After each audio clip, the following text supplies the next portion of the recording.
नमस्कार मंडळी, काल नागपंचमीला कढी केली होती. ती कशी केली होती ते आज तुमच्यासोबत शेअर करणे आहे. त्यासाठी सर्वप्रथम एका कढईमध्ये एक माप तेल घ्यायचे आहे.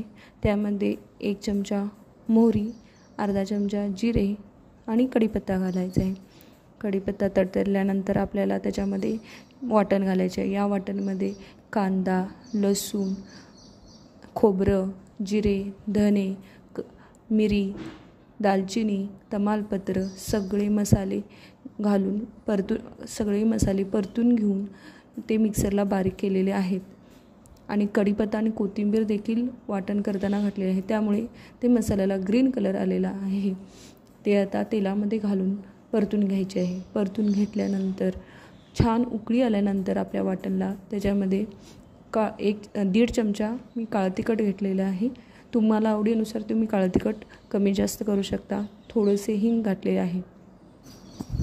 मसाले घातल्यानंतर आपल्याला व्यवस्थित परतून घ्यायचे आहे, वरखाली करून घ्यायचे आहे. त्यानंतर अर्धा चमचा लाल तिखट, 1 चमचा हळद घालायची आहे. वरखाली करून घ्यायचे आहे. छान उकळी आल्यानंतर आपल्याला अजून थोडे पाणी ॲड करायचे आहे. तसेच पुरण करताना आपल्या डाळीतली पाणी म्हणजे कटाचे पाणी पण आपल्याला कढीमध्ये घालायचे आहे. त्याच्यानंतर थोडेसे पुरण बाजूला काढून ठेवले होते, ते पुरण देखील कढीमध्ये घातलेले आहे. त्यामुळे आपल्या कढीला दाटसरपणा येतो, घट्ट होते कढी.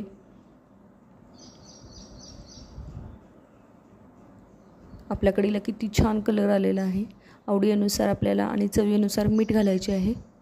ही कढी प्यायला आणि भातासोबत खूप छान लागते. उकळी आल्यानंतर अजून आपल्याला 2 आयटम घालायचे, ते म्हणजे महत्त्वाचे चिंचेचे कोळ, चिंचेचा पाणी